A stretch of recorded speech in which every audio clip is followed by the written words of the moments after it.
하나님 말씀 구약성경 사무엘상 22장 1절로 5절 말씀 우리 함께 합독하겠습니다. 시작. 그러므로 다윗이 그곳을 떠나 아둘람 굴로 도망하며 그의 형제와 아버지의 온 집이 듣고 그리로 내려가서 그에게 이르렀고 환난당한 모든 자와 빚진 모든 자와 마음이 원통한 자가 다 그에게로 모였고 그는 그들의 우두머리가 되었는데 그와 함께한 자가 400명가량 이었더라. 다윗이 거기서 모압 미스베로 가서 모압 왕에게 이르되 하나님이 나를 위하여 어떻게 하실지를 내가 알기까지 나의 부모가 나와서 당신들과 함께 있게 하기를 청하나이다 하고 부모를 인도하여 모압 왕 앞에 나아갔더니 그들은 다윗이 요새에 있을 동안에 모압 왕과 함께 있었더라. 선지자 갓이 다윗에게 이르되 너는 이 요새에 있지 말고 떠나 유대 땅으로 들어가라. 다윗이 떠나 헤렛 수풀에 이르니라. 아멘 아멘. 우리 인생의 가장 큰 기쁨이 바로 주님을 위해서 우리가 이 땅에서 쓰임받는 것입니다. 그래서 우리의 하나님께서는 그를 위해서 우리의 생명, 또 건강, 안전, 또 여러분의 삶을 지켜주시고 인도하시고 항상 여기까지 인도하시는 또 앞으로도 하나님의 그 나라를 위해서 계속 쓰임받기 위해서 우리를 통해서 기대하시는 그런 하나님의 놀라우신 사랑의 그 은혜가 우리 한 주간도 우리와 함께 했습니다. 그 은혜가 우리를 탁 살렸는데 다시 한번 우리가 이 기쁨, 이 감사함으로 하나님께 쓰임받고자 하나님께 감사함으로 귀한 예배를 또 하나님께 드리는 귀한 시간 되기를 소원합니다. 우리 한번 자유분과 인사하겠습니다. 잘 되고 있습니다. 기도하면 됩니다. 행복하세요. 한 주간도 행복한 줄로 믿습니다. 우리가 잘 아는 벨기에 출신 가톨릭 신부 한 분이 있었는데 그분의 이름이 다미엔 신부입니다.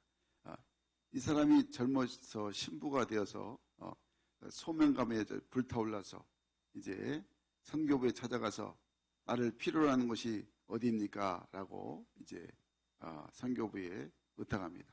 그럴 때 미국 땅 하와이로 선교를 가라고 이렇게 보냅니다. 이분이 이제 선교사 신분으로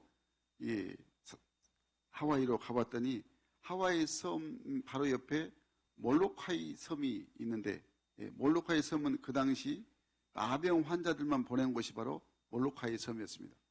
이 이야기가 이제 100년 전의 이야기인데요. 그때 나병은 약으로도 못 고쳤습니다. 나병 환자들이 전국을 다니면서 그 병을 옮기니까 걸렸다 하면 그리로 다 이 몰로카이 섬으로 보낸 것이죠. 의료시설도 제대로 없는 이곳에 들어가면 그냥 죽어서 송장도 못 돌아오는 곳이 바로 이곳이라고 정평이 나 있었습니다. 그러니까 이 다미엔 선교사가 들어갔는데 정말 그곳에는 절망, 좌절, 그리고 서로 싸움질하고 원망, 불평, 한마디로 나병 환자의 지옥과 같은 곳이었습니다. 가보니까 옆에 있는 이 몰로카이 섬이 바로 이런 안타까운 상황에 놓여 있는 것입니다. 그래서 하나님께서 마음 가운데 깨닫게 하신 것이 나를 필요로 한 것이 하와이가 아니고 이 나환자분들이 계시는 몰로카이 섬 이곳이구나 라는 것을 깨닫고 선교부의 승인을 얻어서 이제 자원하에서 갑니다. 몰로카이 섬에 가서 이제 예수님을 전합니다. 예수 그리스도를 전하는데 나병 환자가 이렇게 이야기합니다. 예수는 당신 같은 사람에게 필요하지 나에겐 필요 없습니다. 예수는 당신같이 건강한 사람, 호화로운 사람, 당신같이 복받는 사람이 필요하지 우리 같은 사람 왜 예수가 필요하냐고 하면서 거부하는 것입니다. 1년이 지나고 2년 지나도 아무리 예수님을 전해도 들어가지 않습니다. 그럴 때 안 되겠다 결심을 합니다. 이 다미엔 이제 선교사님이 그래서 나도 저 사람처럼 나병 환자가 돼야 되겠다. 이렇게 아주 결심을 합니다. 그래서 그의 기도 제목이 하나님 나에게 나병을 주십시오. 한센병, 문둥병을 주십시오. 나병을 달라는 것입니다. 주님 나병을 주시지 않으면 복음을 전할 수가 없습니다. 얼마나 기도했는데 한 번은 일어나 보니까 나병 증상이 나타났습니다. 우리 같으면 상상도 어렵다 하겠지만 이 다미엔 이 선교사는 할렐루야 하면서 받아들였습니다. 그리고 다미엔 선교사가 이제 내가 나병이 걸렸다 하면서 복음을 전하니까 그때부터 복음을 받기 시작했습니다. 그러더니 예수를 영접한 사람에게 큰 변화가 일어납니다. 나병 환자들이 생각이 바뀝니다. 우리도 바로 한번 살아보자. 네. 남은 생애지만 바로 살아보자. 우리가 비록 나병 환자지만 참되게 살자. 네. 우리에게는 이 땅 위의 소망뿐만 아니라 영원한 소망이 있다 하면서 완전히 마음이 달라졌습니다. 그래서 그동안은 지옥인 줄 알고 들어왔던 이 나병에 걸리신 분들이 이제 이 몰로카이 섬이 진짜 나병 환자의 낙원이 되었습니다. 그래서 나병 환자들의 소원이 뭐냐? 몰로카이 섬에 들어가는 것이 소원이다라는 것이 이제 점점 알려지게 되었습니다.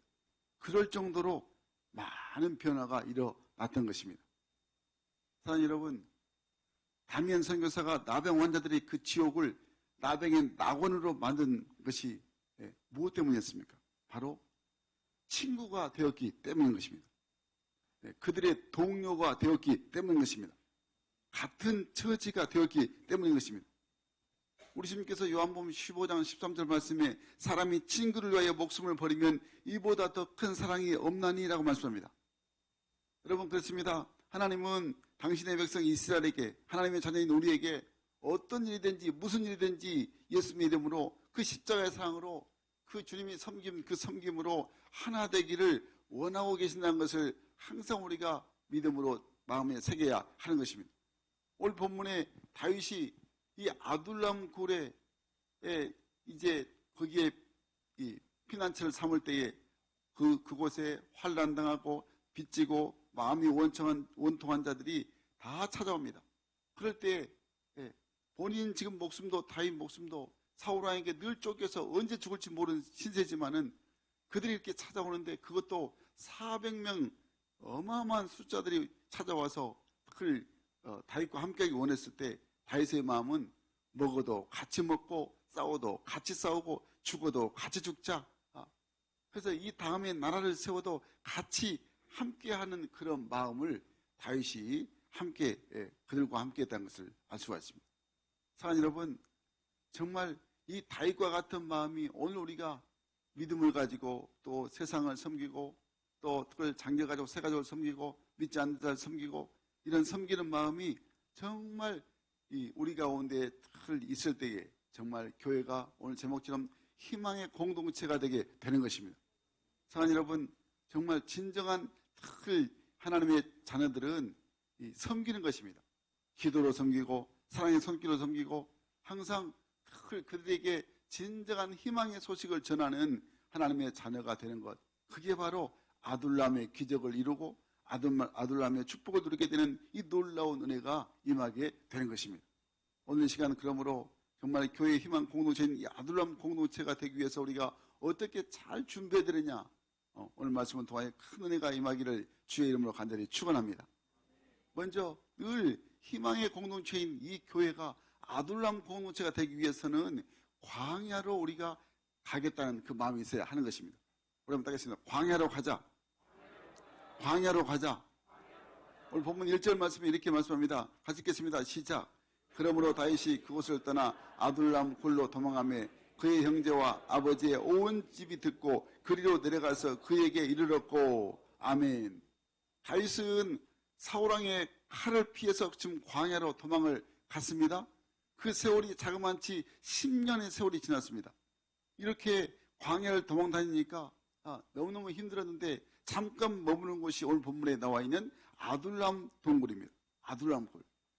우리 한번 1절에 보니까 다윗이 어느 날 끈질긴 사울왕의 추적을 피해서 한 굴 속에 숨게 되는데 그 이름이 바로 아둘람 굴이라고 나와 있습니다. 이 아둘람이라는 이름의 뜻은 피난처, 보호처라는 뜻입니다. 그래서 우리 성경단이 찬양할 때 나의 피난처 대신 예수, 우리의 피난처, 우리의 보호자 대신 바로 그곳이 바로 아둘람이라는 것을 뜻입니다. 이 아둘람 굴은 사울왕의 눈을 피해서 다윗이 숨은 피난처였다는 것을 말씀하고 있습니다. 사랑하는 여러분, 오늘날의 교회도 마찬가지입니다. 교회는 세상에서 사람들이 환난당하고 지치고 힘든 사람들이 정말 이제 안심하고 쉴 수 있는 피난처요, 보호처요, 하나님의 말씀으로 힘을 얻고 평안을 얻고 새 힘을 공급받는 구원의 방주가 교회라는 것을 항상 우리가 인식해야 하는 것입니다. 그래서 본문 2절 말씀 보니까 다윗이 피해 있는 이 아둘람 굴에 환난당한 자, 빚진 자, 마음이 원통한 자들이 400명이나 몰려왔다고 성경이 말씀하고 있는 것입니다. 그런데 놀라운 사실은 이들이 나중에 이스라엘의 역사를 움직이는 위대한 영웅들, 장군들이 바로 되었다는 사실입니다. 우리가 잘 아는 요압 장군, 아비새 장군 같은 기라성 같은 장군들이 이 아둘람 굴 출신이라는 것을 성경이 말씀하고 있습니다. 그러니까 여러분, 이들이 다윗을 도와서 위대한 다윗 왕궁을 건설하는 귀한 일꾼이 되었다는 것이죠. 한때는 힘들어서 목숨을 부지하기 힘든 그런 상황이었지만 그들이 철저하게 훈련되어서 나중에 다윗 왕궁을 통해서 놀라운 하나님의 뜻을 이루는 귀한 인물로 쓰임받게 되는 것입니다. 여러분, 우리가 그래서 살아갈 때 사람은 누굴 만나냐에 따라서 달라집니다. 사울왕 같은 사람을 만나면 자기도 모르게 나쁜 무리에 속하여서 나쁜 사람이 됩니다. 하지만 다윗처럼 그 믿음이 좋은 사람을 만나면 잘 훈련되어서 훌륭한 사람으로 이렇게 쓰임받게 되게 된다는 것입니다. 여러분, 그러므로 오늘 본문에 이 다윗이 사울에게 쫓겨서 숨어 그 굴에 있을 때에 그 일이 얼마나 우리에게 많은 또 그 감동을 주는가를 깨닫게 하는 것입니다. 근데 정말 말이 지금 숨어 있다고 표현하지 실제로는 다윗은 사울왕과 아주 그냥 크나큰 전쟁이 계속되고 있다는 것을 이제 성경에서 말씀하고 있죠. 그런데 다윗을 보면 얼마든지 이제 자기를 따르는 무리들이 400명은 되고 또 사울식으로 무장 투쟁을 하면 얼마든지 사울왕을 이길 수도 있었는데 다윗도 무기를 가지고 병력을 동원할 수 있었다는 것입니다. 그런데 늘 이렇게 마음을 먹어도 되는 것이 다윗은 백성들의 민심이 사울에게 있지 않냐고 다윗에게 자신에게 있었다는 것을 너무 잘 알고 있습니다. 골리앗을 이길 때 정말 많은 백성들이 이렇게 이제 아주 그냥 노래가 유행이 됩니다. 사무엘상 21장 11절에서 보니까 사울이 죽인 적은 천천이고 다윗이 죽인 적은 만만이라네. 사울은 천천이요 다윗은 만만이다. 그러니까 사울왕이 죽인 적은 1000명밖에 안 되는데 다윗이 죽인 적은 10,000명이 넘는다. 이렇게 많은 민심이 바로 다윗 쪽으로 기울게 됐던 것입니다. 그런데 중요한 것은 이것입니다. 다윗의 생각입니다. 다윗은 보통 사람의 생각과 마찬가지로 자기를 지지해주는 백성들에게 그들에게 가서 그들의 뜻을 헤아린 게 아니고 자기를 지지해주는 백성 속에 들어가서 백성들의 마음을 하나로 뭉쳐서 어떤 쿠데타를 일으키려고 하는 게 아니고 오히려 다윗은 어려움이 올 때 어떻게 했느냐? 하나님이 자기 편이 들어주는 것이 더 중요하다고 생각해서 그가 광야로 나갔다는 것입니다. 광야. 사랑하는 여러분, 이스라엘 백성들에 있어서 그래서 광야라는 것이 참 의미가 있습니다. 광야는 의지할 것이 하나도 없습니다. 사람 살 것이 못 됩니다.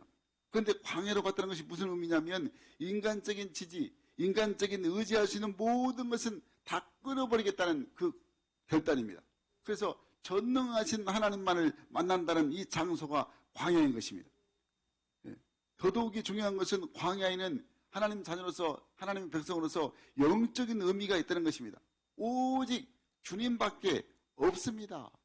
이렇게 고백한 자들이 머무는 곳이 바로 광야인 것입니다. 그래서 성경을 보면 다윗도 광야로 갔고 모세도 광야로 갔습니다. 우리 예수님도 광야로 갔습니다. 광야가 왜 광야로 갈까요? 여러분, 광야가 바로 기도의 자리이기 때문입니다. 기도의 자리. 하나님만 의지한다는 이 중요한 곳, 그것이 바로 광야라는 것을 우리가 반드시 깨닫는 자가 되어야 하는 것입니다. 그러면 여러분, 광야에서부터 우리의 인생이 시작돼야 하는 것입니다. 광야는 하나님 만나는 곳이 광야인 것입니다. 광야는 기도하는 곳이 광야인 것입니다. 하나님의 은혜를 붙드는 곳이 광야인 것입니다. 만약에 그 다윗이 백성들이 있는 민족 속으로 들어갔다면 백성들의 호응을 받았기 때문에 싸움으로, 육적인 싸움으로 승리했을지 모르지만은 영적으로는 패배하게 되는 것입니다.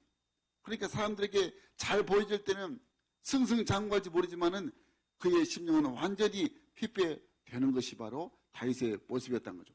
그러니까 다윗은 이것을 너무 잘합니다. 사랑하는 여러분, 그러므로 우리가 늘 이 마음, 광야에 가서 주님을 만나겠다. 나는 주님밖에 없다. 주님만 의지하겠다. 이 광야로 가는 이 믿음이 진정한 하나님이 기대하신 믿음이 되게 되는 것입니다.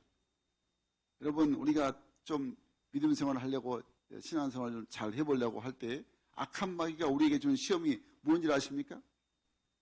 우리에게도 다윗과 같이 이런 싸움이 있을 때 이렇게 생각하게 합니다. 사울식으로 싸우라. 막 무기로 싸우라. 세상식으로 싸우라고 권합니다. 그래서 늘 사람들이 지지하게 만들고 사람들의 인기를 얻으라고 자꾸 사단이 유혹합니다. 그런데 그렇게 해서 이겨도 의미가 없는 것입니다. 오히려 마귀에게 속은 것입니다. 사랑하는 여러분, 그러므로 우리가 신앙생활은, 하나님의 자녀의 그 믿음생활은 시험을 만나면 광야에 홀로 서야 하는 것입니다. 그곳에서 하나님의 음성을 듣는 자가 되어야 하는 것입니다. 그래서 아둘람이라는 이 고난이 그를 찾아오면 광야에 있어서 하나님의 뜻을 깨닫는 자가 되어야 하는 것입니다. 하나님께서 왜 나를 광야에 홀로 서게 하시는가? 그 홀로 서서 주님만을 바라보도록, 주님만 의지하도록, 절대 세상 바라보지 말고 주님만 의지하도록 하기 위해서 하나님께서 내게 광야를 허락하여 주신 것입니다. 그러니까 여러분, 광야에서 아둘람을 찾아야 하는 것입니다. 어떻게 광야에서 아둘람을 찾습니까? 바로 그것은 전능하신 하나님께 기도해야 진정한 광야가 바로 아둘람의 놀라운 은혜가 임하게 되는 것입니다. 우리 한번 그래서 두 번째 따겠습니다. 전능하신 하나님께 기도하자. 전능하신 하나님께 기도하자. 아멘, 아멘. 하나님의 자녀는 항상 기도할 때 하나님으로부터 희망을 찾는다는 것을 기억해야 하는 것입니다. 우리 한번 이 시편 142편 1절 2절 말씀 우리 함께 읽겠습니다. 시작. 내가 소리내어 여호와께 부르짖으며 소리내어 여호와께 간구한도다. 내가 내 원통함을 그의 앞에 토로하며 내 우환을 그의 앞에 진술하는도다. 아멘, 아멘. 여러분, 왜 하나님의 도움을 필요로 할까요? 내 힘으로 헤쳐나갈 수 없다는 것을 알았기에 하나님의 도움만이 내 속사정을 다 아시고 능히 해결하시기에 하나님의 도움의 손길을 간절히 구하는 것이 바로 하나님 자녀의 진정한 믿음이 되어야 하는 것입니다. 여러분, 그러므로 하나님의 도움의 손길이 무엇입니까? 기도가 바로 하나님의 도움의 손길이라는 것을 기억해야 하는 것입니다. 다윗이 아둘람 굴에서 지었던 이 세 편의 시편의 세 편이 있습니다. 시편이 바로 아둘람 굴에서 지었던 시편이 세 군데 있는데, 시편 방금 읽었던 142편, 또 시편 57편, 시편 34편입니다. 그래서 사무엘상 22장을 읽을 때에 같이 그 아둘람 굴에서 지었던 그 시편 142편, 57편, 34편과 읽으면 너무너무 은혜가 됩니다. 그런데 이 세 가지를 읽을 때 순서를 이렇게 정하여 읽으면 훨씬 더 의미가 다가옵니다. 시편 142편은 이제 초창기 때, 아둘람 초창기 때 불렀던 찬양입니다.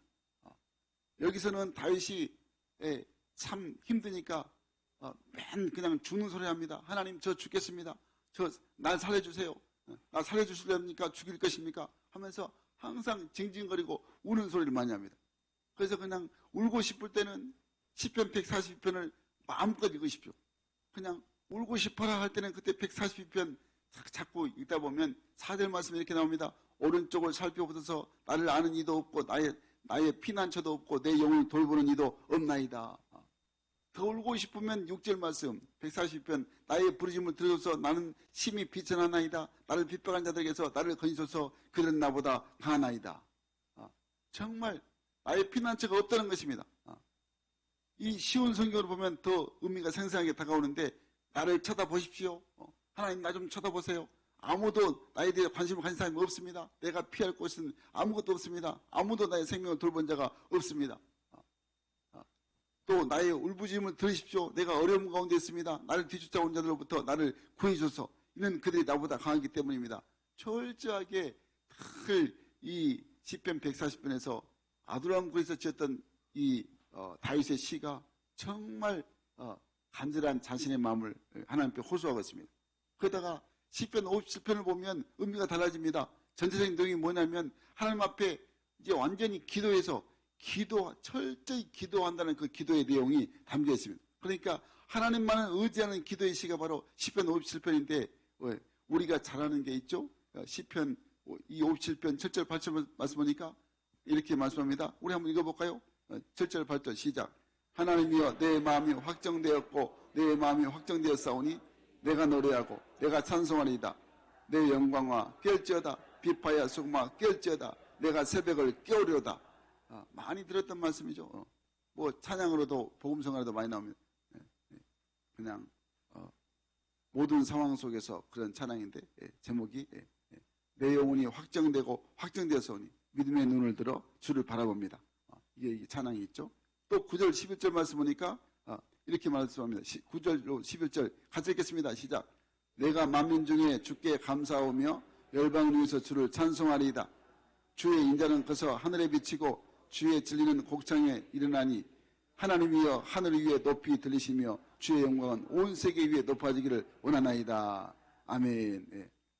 정말 내가 만민 중에서 늘 주님께 감사한다. 주님을 찬양한다. 열방 중에서 늘 이 주의 인자가 크고 하늘에 비치고 또 주의 진리는 넓은 궁창에 이른다. 하늘 위에 주는 높이 들리고 주의 영광은 온 세계 위에 충만하다. 이 고백이 바로 늘 이 다윗의 고백이죠. 그러니까 얼마나 다윗이 간절한 마음 오직 기도로 이 어려움을 이 모든 고난을 이겨내겠다는 이 고백이 이 시편 57편에 담겨 있는 것입니다. 그리고 이제 시편 34편에서는 정말 확고한 확신 가운데 하나님의 함께 하심을 큰 믿음으로 고백을 하게 되는 거죠. 여러분, 그러니까 이 다윗이 아둘람 굴에서 지었던 이 세 편의 시 가운데 터닝 포인트가 어디냐? 시편 57편입니다. 한마디로 기도한다. 다윗의 정말 마음이 강건한 마음으로 변화시키는 마음이 바로 하나님만 의지하고 하나님만 붙들겠다는 이 강건한 마음이 시편 57편에 담겨 있는 것입니다. 결국에 보면 믿음으로 든든히 서가는 방법이 어디 있느냐? 하나님의 방법대로 하는 것이 중요하다는 것을 다윗이 깨닫다는 거죠. 그것도 기도에 초점을 맞추고 그래서 하나님의 말씀이 살아있고 또 우리 모든 삶에서도 이렇게 선교하고 예배 가운데 하나님의 임재 가운데 이것이 만고의 진리라는 것입니다. 하나님의 방법. 그래서 하나님의 사람들은 항상 내 방법이 아니고 하나님의 방법을 붙들 줄 알아야 하는 것입니다. 하나님의 방법을 붙들 때에 그곳에 희망이 있고 하나님의 뜻을 이루게 되는 것입니다. 다음 줄이 광고 들으신 대로 홈커밍데이입니다. 집을 나갔던 사람들이 다시 좀 돌아오라는 홈커밍데이. 그러니까 먼저 우리가 기도해야 장길가족, 새가족의 마음이 열립니다. 주님께 돌아옵니다. 그러니까 광야에 서야 될 이유가 전능하신 하나님께 우리가 기도해야 될 이유가 그들이 마음이 열려서 그동안 환난당하고 빚지고 그리고 마음이 원통할 때 세상 아무리 그냥 세상 사람들이 말을 해도 전혀 알아듣지 못할 때 그들이 주께 돌아오는 것은 정말 우리가 기도할 때 하나님께 간절히 우리가 간구할 때 하나님께서 그들의 마음이 다 열려지게 되고 주 앞에 돌아와서 아름다운 놀라운 이제 하나님의 뜻을 이루는 하나님 앞에 이제 모든 것이 해결받는 그런 은혜가 임하게 하신 것입니다. 그러니까 여러분 이번 주간 월요일부터 내일부터 금요일까지 전성도 특별 새벽기도라는 것을 잊지 마시고 새벽을 깨워서 어떻게든지 내가 늘 이렇게 세상 가운데 환난당하고 마음이 원통하고 빚진 자들 이런 사람들이 이제 마음을 열고 주께로 돌아올 수 있도록 그래서 정말 주님만이 힘이고 주님만이 능력이고 주님만이 모든 것 소망이라는 것을 깨닫는 그런 은혜의 삶을 살도록 우리가 저들을 일으켜야 하는 것입니다. 사랑하는 여러분, 하나님은 주의 사랑의 존재에 대해서 늘 하나님께서 우리의 인생 가운데 고난이 왜 고난을 주시고 왜 광야로 가게 만드시는가 그것을 우리가 잘 깨달아야 됩니다. 그러니까 우리 인생에 있어서 가장 중요한 터가 하나님과 우리와의 사이에 관계에 있기 때문에 그렇습니다. 다윗에게도 인생에 고난이 있고 요셉에게도 인생에 고난이 있었습니다. 그런데 하나님이 늘 사람에 대한 어떤 미움이나 섭섭함이 다 사라지고 하나님만 의지한 장소가 어디냐? 광야이기 때문에 그 광야에서 하나님께 기도하라고 말씀하고 있는 것입니다. 다윗은 그래서 그 시초부터 이렇게 하나님만 철저하게 의지한 사람으로 훈련됐기 때문에 어떤 일이 그에게 벌어집니까? 큰 일도 하나님을 의지할 뿐만 아니라 지극히 작은 일까지 하나님만 의지한 사람이 된 것입니다. 그래서 다윗이 왕으로 있는 동안에 예배와 기도로 하나님을 잘 섬기고 하나님의 말씀대로 순종하였을 때 다윗이 이제 그 40년 동안 왕으로서 그 백성들을 다스릴 때 온 백성들이 태평성대에서 이스라엘의 하나님의 영광이 임했다고 말씀하고 있는 것입니다. 여러분, 그러니까 항상 작은 일이든지 큰 일이든지 하나님만 의지하려고 내가 광야에서 늘 하나님께 기도하는 사람으로 늘 하나님 앞에 서는 자가 돼야 하는 것입니다. 한번 열왕기상 2장 11절 12절 말씀 같이 읽겠습니다. 시작. 다윗이 이스라엘 왕이 된 지 40년이라 헤브론에서 7년 동안 다스렸고 예루살렘에서 30년 동안 다스렸더라. 솔로몬이 그의 아버지 다윗의 왕위에 앉으니 그의 나라가 심히 견고하니라. 아멘 아멘. 여러분, 그래서 우리의 삶이 항상 교회를 통하여서 모든 이웃들에게 믿지 않는 자들에게 희망이 세상이 아니고 교회라는 것을 하나님이라는 것을 늘 전하는 자가 돼야 하는 것입니다.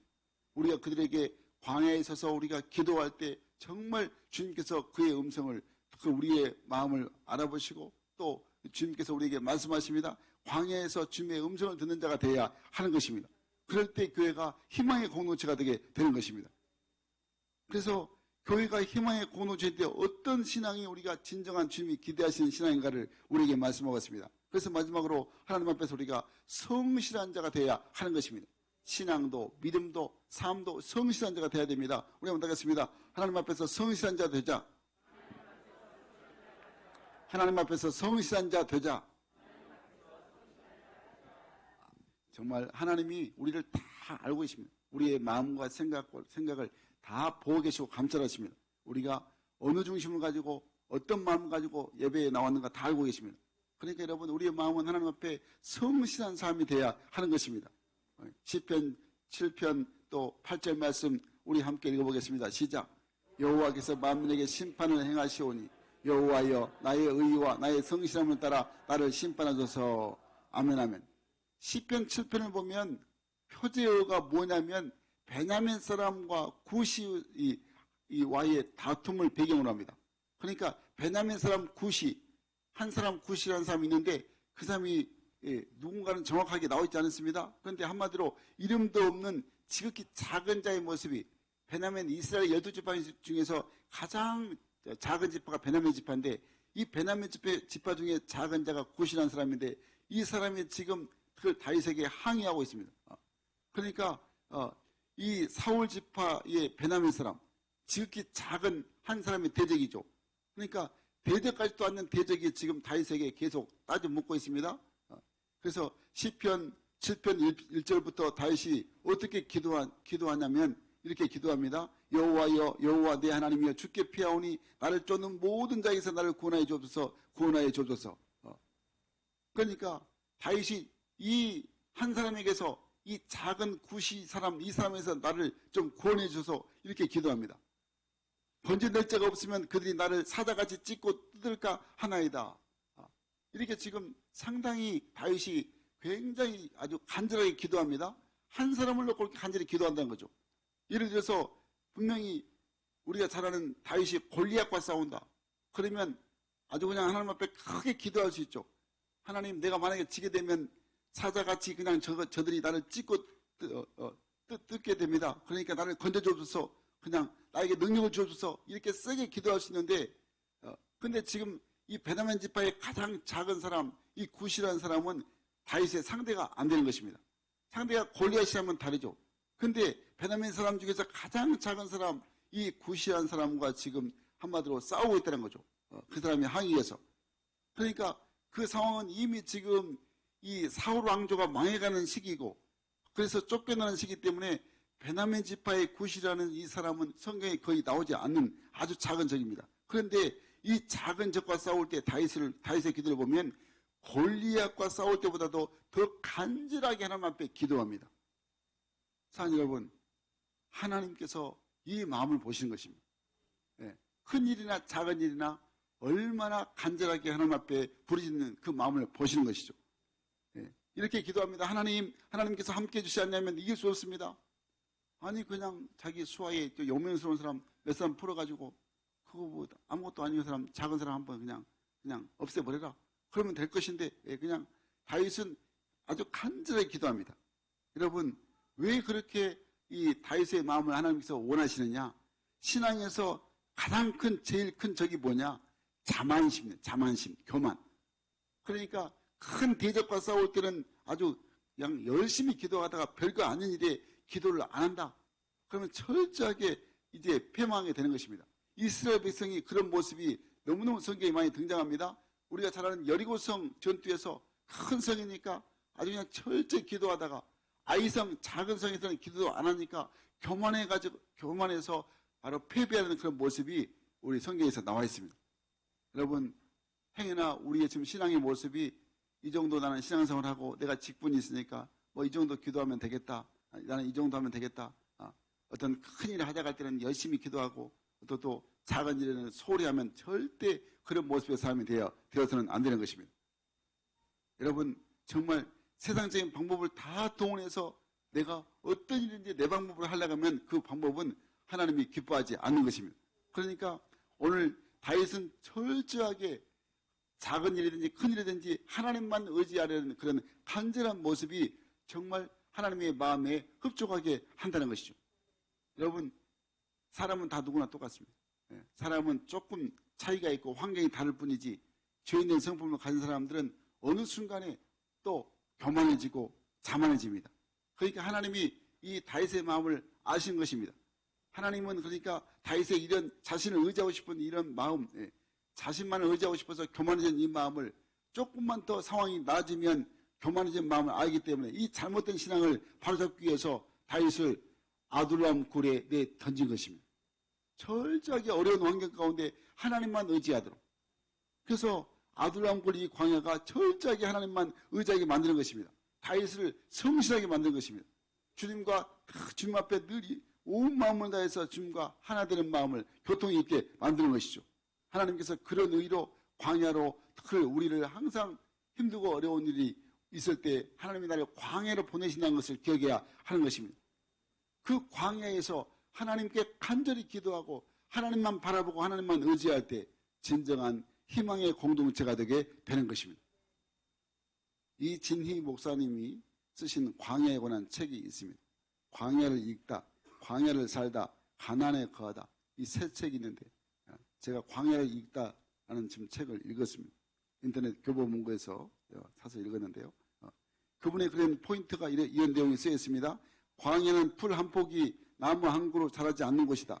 밤하늘의 별밖에 보이지 않는 곳이다. 절대 고독과 절대 침묵만이 흐르는 곳이다. 하나님은 자신을 나타나실 장소로 바로 그 광야를 선택하셨다. 여러분, 광야는 하나님을 만나는 장소라고 말하고 있습니다. 민수기 1장 1절 말씀에 이렇게 말씀합니다. 같이 읽어볼까요? 시작. 여호와께서 시내 광야 회막에서 모세에게 말씀하여 이르시되, 이 광야라는 히브리의 원어를 보면 미드바르라는 거예요. 미드바르라는 뜻이 뭐냐면 말씀하셨다. 다바르에서 나오는 것입니다. 그러니까 이 광야가 미드바르인데 말하다, 어원이 말하다는데 말하다는 입이란 말이 무엇이냐? 다바르. 그러니까 광야에서는 하나님께서 반드시 말씀하신다는 것입니다. 광야와 입이 바로 같은 의미가 있다는 것을 말씀을 하고 있죠. 그러니까 민수기 1장 1절 말씀에서 하나님께서 어디에서 말씀하셨다고 했습니까? 광야, 신의 광야에서. 광야가 하나님이 말씀하신 장소라는 것입니다. 하나님이 신의 산에서 율법을 주셨습니다. 신의 산은 그래서 광야 한가운데 있는 산인데 이런 그 속담이 있습니다. 신을 만나려면 사막으로 들어가라, 이런 금언이 있습니다. 여러분, 우리가 잘 아는 모세도 호렙산 근처에서 양을 치다가 하나님을 만났습니다. 엘리야 선지자도 호렙산에 올라가 하나님의 세미한 음성을 들었습니다. 예수님보다 6개월 먼저 왔던 세례 요한도 광야에서 하나님의 말씀을 외치며 살았습니다. 우리 예수님도 이 땅에 오셔가지고 40일 동안 광야에 들어가서 기도하셨습니다. 그러니까 사람들이 하나님을 찾아 광야로 들어간 데는 다 이유가 있다는 것입니다. 광야가 가장 깨끗한 장소고 때묻지 않는 장소고 사람의 손길이 닿지 않는 곳입니다. 문명의 사람들의 이기에 오염되지 않는 곳입니다. 광야만큼 그대로 남아있는 곳이 없다는 거죠. 그러니까 이 복잡하고 이 험난한 세상에서 광야처럼 단순하고, 광야가 무슨 광야에서는 스케줄이 필요 없습니다. 그냥 해가 뜨면 일어나고 해가 지면 잠을 자고, 광야는 그래서 하나님의 음성이 가장 크게 들리고 하나님을 가장 분명하게 볼 수 있는 곳이 바로 광야다. 이진희 목사님이 광야를 읽더라는 책에 그렇게 기록되어 있습니다. 그래서 이렇게 말씀합니다. 우리는 광야로 들어가야 된다. 그곳에서 하나님의 음성을 듣고 하나님을 만나는 경험이 있어야 한다 말씀을 하고 있습니다. 미국의 유명한 목사님 헨리 나우의 목사님은 광야의 영성에 대해서 이렇게 말합니다. 하나님과 함께 그리고 그분하고만 혼자 있을 수 있는 시간과 장소를 따로 마련하는 것이라. 광야의 영성은 하나님과 늘 함께하는 그런 영성인데 오직 그분 하나님하고만 혼자 있을 수 있는 그 시간과 장소를 따로 마련해야 한다는 말입니다. 그러니까 우리가 현대를 살아가는 우리 그리스도인들에게 우리가 일상이 바쁘지만은 그 광야 같은 장소, 광야에 머무는 같은 시간을 스스로가 내가 믿음 생활하면서 마련해야 한다는 것입니다. 하나님과의 만남의 장소를 늘 만남의 시간을 가지라는 것입니다. 그 시간이 어느 시간이냐? 새벽 시간. 할렐루야. 그리고 하나님의 임재를 체험할 수 있는 광야가 바로 새벽 시간일 수가 있고 또 하나님의 말씀, 큐티 하나님 말씀을 묵상하는 시간이 바로 우리의 광야가 되게 되는 것입니다. 아니면 그것도 없다 그러면 골방, 여러분은 골방이 하나님 만나는 광야가 되게 되는 것입니다. 여러분 그러므로 항상 하나님과 친밀한 관계, 하나님의 음성을 세밀하게 들으려면 홀로 서서 기도하는 사람, 광야에서 주님을 만나기를 소원하는 사람이 되어야 하는 것입니다. 그럴 때 여러분 절대 세상의 마음을 뺏기지 않고 내 중심이 하나님 중심으로 말씀 중심으로 바로 서서 우리가 세상을 바라볼 때 세상에서 주님이 원하신 뜻이 무엇인가를 내가 잘 깨닫고 믿음으로 내가 그것을 실천해서 하나님의 거룩한 뜻을 이루게 되는 것입니다. 사랑하는 여러분, 이제 말씀을 정리하겠습니다. 다음 주일이 바로 홈커밍 데이입니다. 우리 교회가 새가족과 장녀가족에게 피난처가 되고 보호처가 되어야 하는 것입니다. 그러려면 먼저 믿는 우리들도 예수 믿기 전이었을 때나 또 믿었더라도 믿음이 없었을 때, 내 마음대로 믿었을 때, 그랬을 때 또 교회 예배드려 나온다는 것이 쉽지 않을 때가 있었을 것입니다. 그때가 오늘 본문에서 나온 세상에서 환난 당한 자의 모습, 빚진 자의 모습, 마음이 원통한 자의 그런 모습이 바로 누구에게나 살아가면서 있는 것입니다. 이럴 때에 정말 저들이 하나님을 만날 수 있도록 우리가 광야로 가야 되는 것입니다. 광야로 가라는 것은 홀로서 우리가 탁 기도의 광야 시간을 가져야 한다는 것입니다. 그래서 어떻게든지 내가 새벽을 깨우든지 또 나만의 골방을 찾아서 하나님께 간절히 기도하든지 기도할 때에 하나님께서 우리를 통해서 장결가족, 새가족에게 저들이 바로 교회가 피난처가 되고 교회가 보호처가 되고 진정한 바로 소망과 희망이 교회에 있다는 것을 하나님께 있다는 것을 깨닫는 자가 되게 되는 것입니다. 여러분 그러므로 우리 모두가 다 홈커밍데이에 장결가족, 새가족을 꼭 다음 주에 모시고 오시길 간절히 바랍니다. 그리하기 위해서는 우리가 먼저 광야로 가서 기도해야 됩니다. 홀로 기도하는 시간을 가지시기 바랍니다. 특별히 이제 내일부터 일주일 동안 열심히 새벽에 깨우셔서 한번 내가 깊은 광야에서 주님의 세미한 음성을 들으시고 그래서 내 장결가족과 새가족을 위해서 기도할 때 그들의 마음이 환난당하고 또 빚지고 마음이 원통한 그런 마음에서 주님께서 다 녹여주시고 마음을 풀어주시고 정말 교회에 나와서 다시 한번 새 소망과 새 희망을 갖게 하나님이 인도하여 주신 것입니다. 그래서 우리 모두가 다 함께 진정한 가족의 기쁨을 다음 주에 홈컴데이를 통해서 하나님께 영원 울리는 복된 삶이 되기를 주의 이름으로 간절히 축원합니다. 축원합니다.